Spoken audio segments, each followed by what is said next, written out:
తప్పకుండా 4.5 ఏళ్ల తర్వాత మళ్ళీ మా గవర్నమెంటే వస్తుంది. మరి ఈరోజు ఎవరైనా తొందరపడి ప్రైవేటు వాళ్ళు వచ్చి ఆ బొగ్గు గనుల వేలాల్లో పాల్గొంటే వాళ్ళకి నేను ఇప్పుడే చెప్తా ఉన్నా, మమ్మల్ని తర్వాత తప్పు పట్టకండి. మళ్ళా మా ప్రభుత్వం 2028లో వస్తుంది.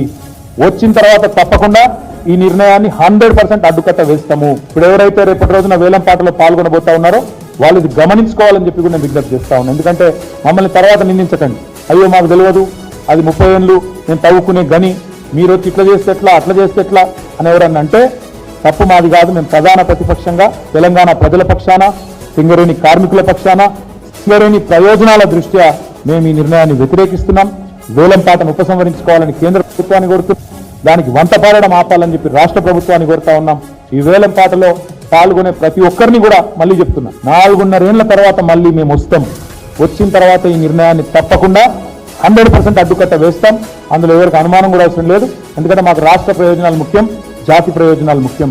100% అడ్డుకట్ట వేస్తామనే మాట కూడా చెబుతూ ఈ వేలం పాట నుంచి, ఈ నిర్ణయం నుంచి కేంద్ర రాష్ట్ర ప్రభుత్వాలు ఉపసంహరించుకొని తప్పకుండా సింగరేణికి న్యాయం చేయాలని చెప్పి కూడా, అలాంటి డైరెక్ట్గా చేయాలని చెప్పి కూడా కోరుతూ మీ అందరికీ కూడా ధన్యవాదాలు. పెద్దలు, మా పార్టీ అధ్యక్షులు, తెలంగాణ తొలి ముఖ్యమంత్రి కేసీఆర్ గారు ఒకసారి కాదు కొన్ని వేల సార్లు చెప్తుంటారు 24-25 ఏళ్ళలో తెలంగాణ ప్రాంతానికి తర్వాత తదనంతరం తెలంగాణ రాష్ట్రం ఏర్పడిన తర్వాత తెలంగాణ రాష్ట్రానికి ఒక రక్షణ కవచం, ఒక శ్రీరామ రక్ష టీఆర్ఎస్ అనే పార్టీ, తర్వాత బీఆర్ఎస్ అనే పార్టీ అనే మాట కొన్ని వేల సార్లు చెప్తుంటారు. స్వీయ రాజకీయ అస్తిత్వమే శ్రీరామ రక్ష తెలంగాణ ప్రాంతానికి, తెలంగాణ రాష్ట్రానికి అనే మాటను కూడా కొన్ని వేల సార్లు చెప్పారు. దానికి గొప్ప ఉదాహరణ ఈ రోజు దేశంలో జరుగుతున్న తాజా ఉదంతం, మన రాష్ట్రంలో రేపు జరగబోతున్న ఒక దృష్టాంతమే దానికి గొప్ప ఉదాహరణ. కేసీఆర్ గారు 16 పార్లమెంట్ సీట్లు ఇవ్వండి, మనం కేంద్రంలో ఈ సంకీర్ణ శకంలో ఒక నిర్ణయాత్మకమైన పాత్రలో ఉంటామని తెలంగాణ ప్రజలకు అప్పీల్ చేసినప్పుడు ఇక్కడ ఈ రోజున్న ముఖ్యమంత్రి రేవంత్ రెడ్డి గారితో సహా చాలా మంది మాట్లాడినారు.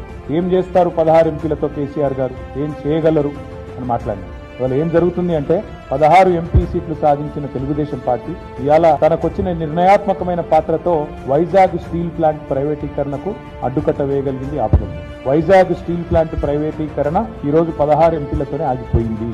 కానీ అదే 16 ఎంపీలు ఇక్కడ చెరి 8 చొప్పున బీజేపీ కాంగ్రెస్ కి ఇస్తే ఏం జరుగుతున్నదంటే రేపు స్వయంగా బొగ్గు గనుల శాఖ మంత్రి గారు హైదరాబాద్ లోనే వేలం పెట్టి మన బొగ్గు గనులను ఇవాళ బహిరంగ మార్కెట్ లో వేలం వేసే ఒక దుర్మార్గమైన ఒక కొత్త పద్ధతికి శ్రీకారం చుట్టబోతా ఉన్నారు.